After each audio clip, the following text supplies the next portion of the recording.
Hi, everyone, and welcome to Nick's Active Adult podcast series. Thank you to Trepless Property Management for sponsoring our Nick Chats podcast series on Active Adult. From pre-lease to operations to lifestyle engagement, TPM's full-service management solutions are purpose-built for active adult communities, designed to maximize NOI for owners and investors. I'm Caroline Clapp, Senior Principal on the research team at NIC, which is the National Investment Center for Seniors Housing and Care. We are a nonprofit real estate research organization focused on senior housing. So one of NIC's subject matter areas is active adult rental communities, which NIC defines as age-eligible, market-rate, multifamily rental properties that are focused on enhanced lifestyle programming without providing meals. So those are the parameters that NIC MAP uses to track active adult rental communities. So now welcome to the episode 1 in Nick's Active Adult podcast series, Ben Burke, Managing Partner of Headwaters Group, which is a Denver-based vertically integrated developer and operator of active adult 55-plus rental communities. Ben will cover this episode's topic, the investment thesis for active adult rental communities. Thanks for joining us, Ben. Welcome. Hey, thanks for having me. Okay, so to kick it off, tell us about your background and what drew you to active adult and the founding of Headwaters Group. Absolutely no. Thank you. So my background, come from the traditional seniors housing space, having worked for, two different vertically integrated owner-operator developers who acquired and developed independent living, assisted living, and memory care. And I love the senior living space, from active adult all the way through skilled nursing and beyond. We saw a great opportunity to sort of fill a gap in the senior living housing space and generally the housing space through active adult. Really there's not much housing between traditional multifamily and full service sort of seniors housing, starting with independent living. And there's a big gap in ages and there's a big gap in price points. We saw some early adopters having some, initial success, but also learning a ton. And we thought that we could, really put our stamp on the active adult space. So we started Headwaters Group to add, sort of age restricted 55 plus active adult product into the market and use our seniors housing sort of expertise, but we also have members of our team from the multifamily world and the hospitality world. So putting everyone together, we thought that we could, create some special communities. Oh, that's a great intro. Thank you. So similar where you're going with the different sides. Right now, I'm going to show a slide of what's included at active adult communities. So shelter, security, lifestyle and engagement, recreation, wellness, and then also what isn't included, such as the services that are offered in traditional independent living. So for a capital partner or an investor who might not be as familiar with active adult, how would you describe what makes active adult distinct, both from the conventional multifamily side and from traditional senior living? Yeah. I mean, ultimately, active adult is a great mix of both traditional senior and multifamily. I think from a sales perspective and from a resident perspective and a resident engagement perspective, it's very senior living. A lot of folks are moving out of their homes. They haven't been living in other, sort of rental environments. So the sale process takes longer. You have slower lease ups. But once folks move in, they stay a lot longer, mainly because one, they treat it like a home because they've been living in a home generally 30 plus years and that's all they know. And then two, we engage them. And so, these folks, unlike in multifamily where people wake up and, go to work and then come back and go to sleep, come back from work and go to sleep. Active adult residents wake up and they go downstairs and they want to be entertained and they want to socialize. So we create a very robust sort of engagement program for them. It's not overly staffed. We don't think it needs to be. In fact, in the best communities, a lot of these activities are resident led, but sort of supported by the community. And folks love it. They make a lot of friends. And they oftentimes are some of the most social periods of their life when they're with us, and that helps keep them longer and make them happier. And then on expense side, so I would say the revenue side, the leasing side, the engagement side, very senior living like. And then on the expense side is very multifamily. Like, we generally have anywhere from, 3 to 6 team members, sort of 4 to 5 generally. And they're really, it's really staffed generally like a multifamily community. So, we do have someone who specializes in that engagement activity and sort of concierge services. But like I said, oftentimes it's resident directed and sort of staff led, and it's not too heavy a lift, especially when we program sort of the clubhouse appropriately to sort of, allow those activities to happen naturally with, room for fitness and health and wellness, or libraries for reading and puzzling and gaming, sports areas, sports lounges for watching the games, happy hours and stuff. So if you build it right and you put the right team in there, it can be activated very easily. That's a great description. So as you said, the revenue side, it looks more like senior housing, who your residents might be, but on the expense side, it's more like multifamily, that a lot less overhead. Okay, Yes. great. So sort of diving into the demand side, what are some of the most compelling demand drivers that make active adult, in your view, one of the most attractive places to invest in real estate right now? Sure. I mean, from the demand driver, obviously being the senior living person, the the growth of the cohort is well known. And what we really like about, where we're sort of working in the senior living spectrum is that we're on the early side. We're catching that resident first, sort of the baby boomers coming through. We can really understand that resident. And then, I think, we can help them sort of work through the continuum over time and as our business grows. But yeah, it's the leading edge. It's a very large demographic. In fact, the 65 plus population, right, is estimated to grow 32 million over the next 20 years, which is 7 times, the nation, right?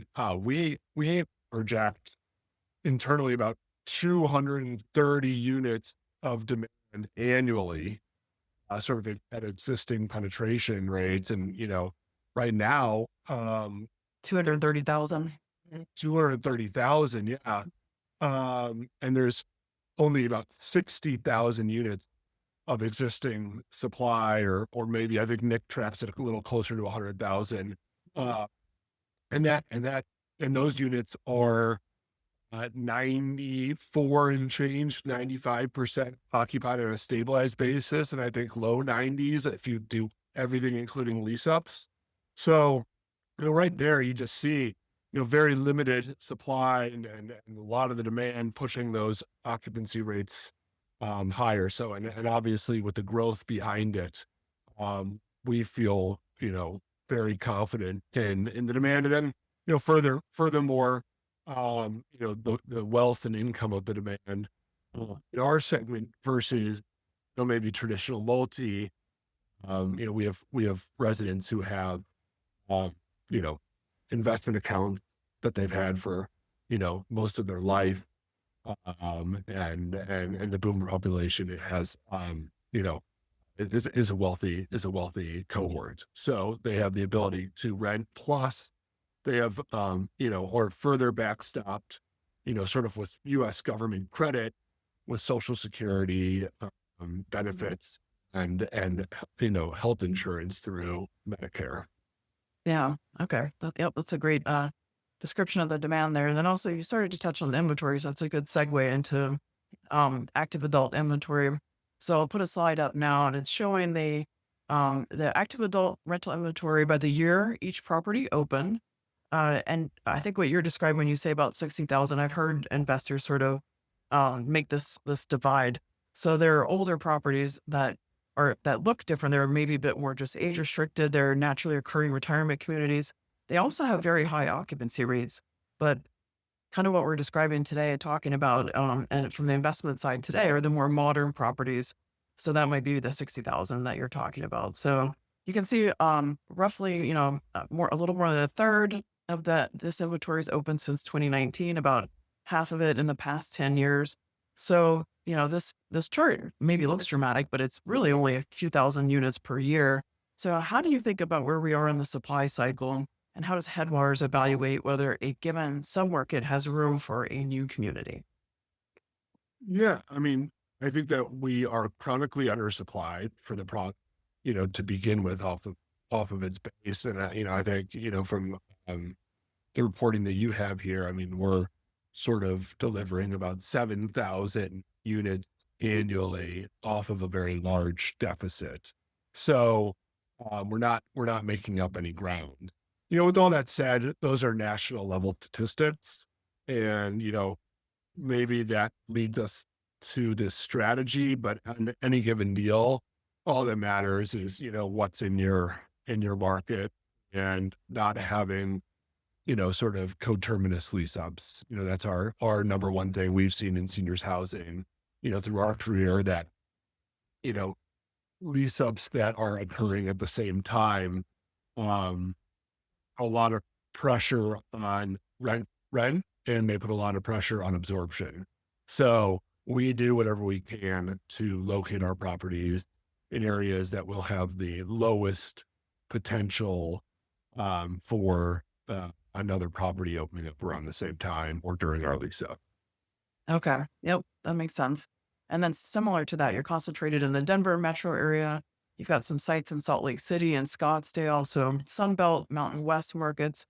Um, Give us a little idea of the ideal submarket and what might make you pass on a site. You said other competition opening at the same time, but what else are you looking for and not looking for?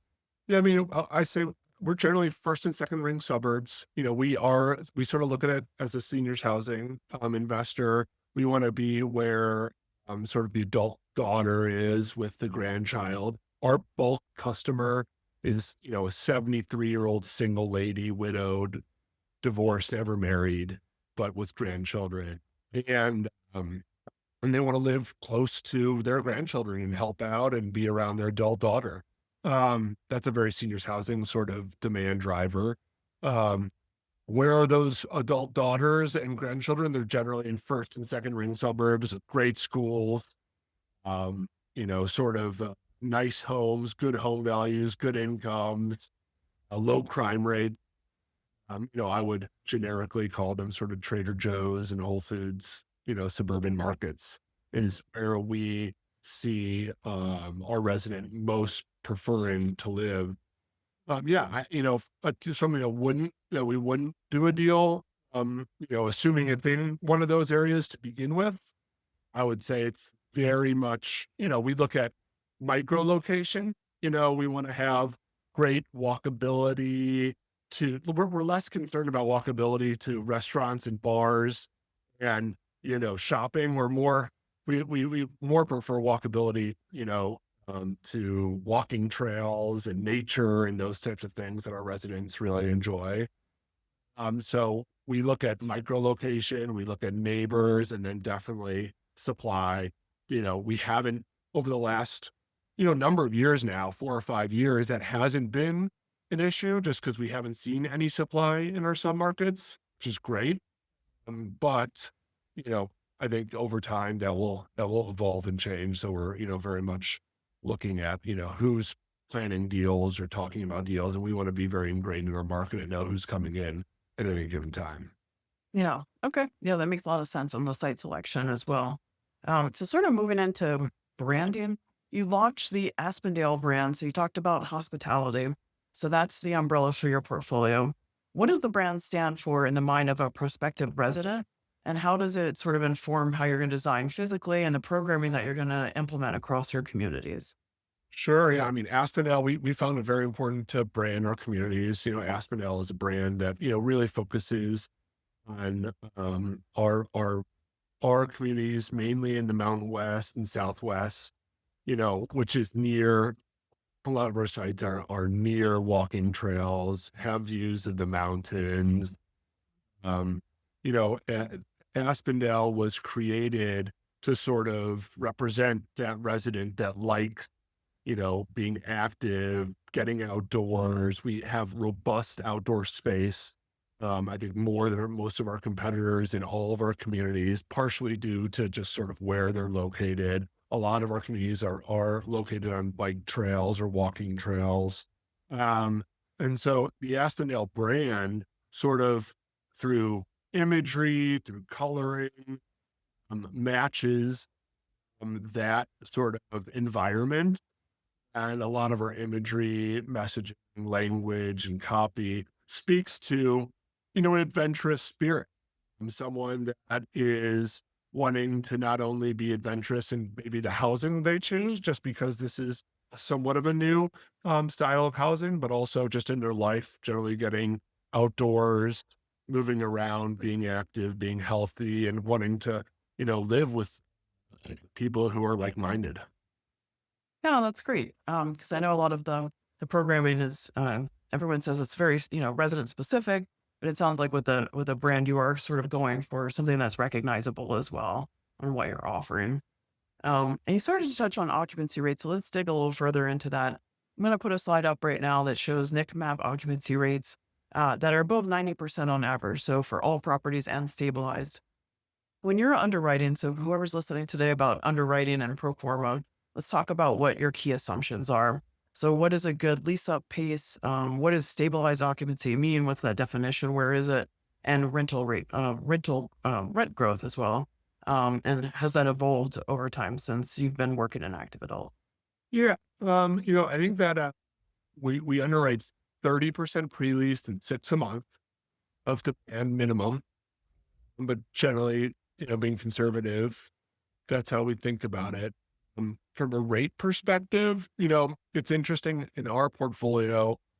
We're leasing our communities sort of call it 10 to 20% premium to multi. That's generally what we're banking off of, albeit most of our residents do not shop multi. Multi is just, it's everywhere. There's so much of it. It's a pretty, sort of efficient data point to bank off of. So we're generally sort of 10 to 15% above them, but I think and we're in lease up, but it's stabilization, you're seeing in excess of that, which is a great part of the investment thesis for active adult. Once again, active adult, the biggest, especially a lot of our portfolio is development. Um, the risk in active adult is getting the lease up wrong, whether that's rent discovery or absorption or location or running into supply. The lease up is slow. It's hard. You see lease up stall out. And then it takes longer, especially when some level of turn arrives. Um, but once you're there, and what we're seeing in our portfolio is you're seeing lots of rent growth potential, lots of mark to market potential. One, because the turnover is so small, that you're not leasing as many units to stay full, and therefore you can sort of drive revenue that way. Um, that's a big part of it. But two, I also think, at least in our portfolio, we see, when you're in a lease up, you have rents that are more lease up rents, and you are driving towards velocity to get to stabilization in what is a slow lease up period.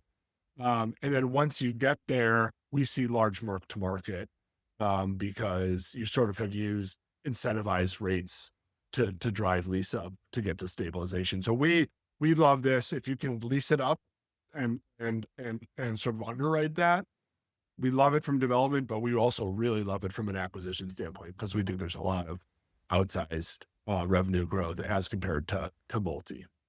Okay, that's really great information. Thank you. And then, so moving into amenities, you talked about being, the site selection being close to trails.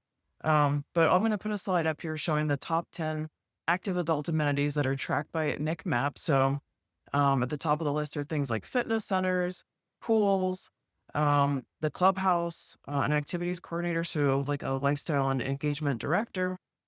Um, but so amenity wise, how do you think about the right amenity investment level when you're underwriting your developments? Yeah, I think it's location, submarket, competitor specific. I will say a general trend that we're seeing in the space is towards wellness. And, um, I think you go in the traditional senior living community, and this is evolving, but 10 years ago, people weren't using the fitness and wellness areas as much. Today, when we go in the traditional senior living community, we're seeing them use it more. Our active adult communities, it's always full, and especially, in the mornings. So we're focusing heavily on opportunities for wellness and fitness. And then I think the sort of always the top is areas to socialize, whether that's coffees or, coffees, newspaper, and breakfast, or happy hours. Our residents like to be together and commune. And so we try to, have areas for them to commune and chat and hang out. It's great to see. It's one of my favorite parts of the space. Okay, that's great. Thank you. And a couple of other episodes we're going to cover the resident programming as well, and the use of these amenities and the best use of them. Um, so moving into Aspendale Scottsdale has a very distinct design. It's inspired by like Frank Lloyd Wright, and it includes some single-story cottages. So what does that say about how the product type differs from your Denver area community? So this one in Scottsdale, and what does it also tell us about the flexibility of the active adult model and various product types?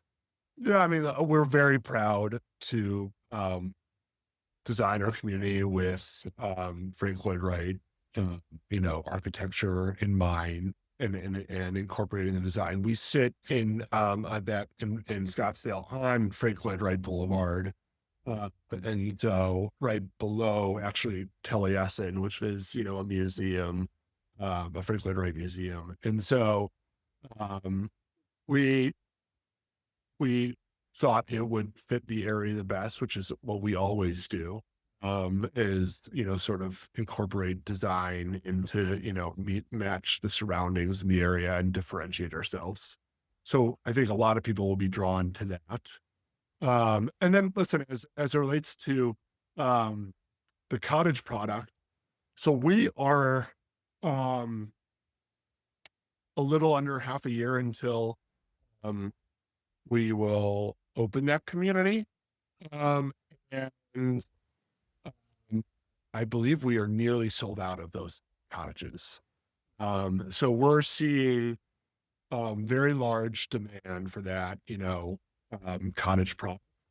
And there we only have 10, um, 10 units of our 171 units total in the community, including the cottages. But I think that those were some of the first to go, despite them being some of the highest price points.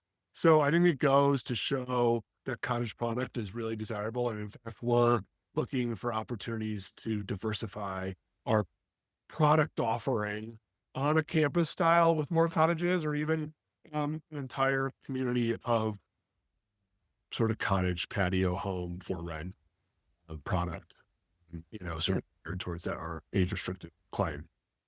Yeah, that makes a lot of sense. And we have heard that the cottage or just single story live in is a great way to help people downsize, make that first move out of a single family home into a rental community. Okay, so moving into the capital markets, how is Headwaters capitalizing its development pipeline today? And how have things changed in the capital raising environment over the last 12 to 18 months? Yeah, so we're capitalizing our development pipeline today. We have a programmatic joint venture with an institutional equity group who's a very large investor in the segment. And so we capitalize our deals with them. Um, and then we use traditional, construction loans, and then we have our own discretionary GP fund that we co-invest into every deal. How has it changed? It's tough. it's really tough. I think that, especially as a lot of, or the folks that track active adult have been more multi-family, investors. you know, I would say rising interest rates, and, relatively lower, terminal cap rates makes an effect on terminal valuation. And so, there hasn't been as many trades that support developments over the last 12 to 18 months. Now, with that said, we're seeing that change quickly, especially as I think folks from the seat that are geared towards senior living investment are learning more and more about active adult. We're seeing a really strong trade into our space, and we're starting to see, um, you know, sales that support new development in the active adult space. Really, we pride ourselves on being able to drive basis down and still provide, a really interesting product. And, as a developer, that's a great way to, I think, work in times that it's hard to get deals done. Yeah, no, that's a really good point. I know at Nick Map they're tracking transactions, but it's very thin, as you said, so they haven't really been able to report a lot of sort of metrics from there. So the last slide I'll put up. These are the many active adult resources that we have available from Nick and Nick Map. It's from Nick Map data, but it's also from people like you who volunteer in our committees and help provide information for the industry and educate new entrants into the space. So, what do you see as the biggest risks to the active adult thesis today? Sort of macro, you touched on the capital environment, but maybe risks specific to the operator or developer that might be in your control to manage. Yeah, I mean, I think that supply is always a risk, right? I think as you're seeing, trades that might support new development, you might see new folks enter the space. However, I do think there is a moat around active adult in that way because generally senior living folks focus on senior living and multifamily folks focus on multifamily, and there aren't a whole lot of us that do just active adult, or focus on the active adult sector. So we aren't seeing too much crowding in that space. And then I do think that, we want to continue to see um our operating and management partners and owners push resident, quality and not get sort of lazy around resident engagement because ultimately that's our secret sauce is, keeping our residents engaged and happy and together. And so is if we're not doing that well, our product just, sort of isn't as special and doesn't, sort of, I guess, um demand the same sort of rents and low turnover that we're seeing right now. So I would say continual focus on improving our product is going to be critical to the space and then keeping our eye on supply. Yeah. Okay. Thanks so much. That's a really good outlook. Thank you to Ben Burke, our guest today, managing partner of Headwaters Group, who covered today's episode on the investment thesis for active adult rental communities. Thank you to our listeners of this episode and Nick's Active Adult podcast series. You can find additional podcasts on our website at nick.org or wherever you listen to your podcasts. And thanks again to Trepless Property Management for sponsoring this episode.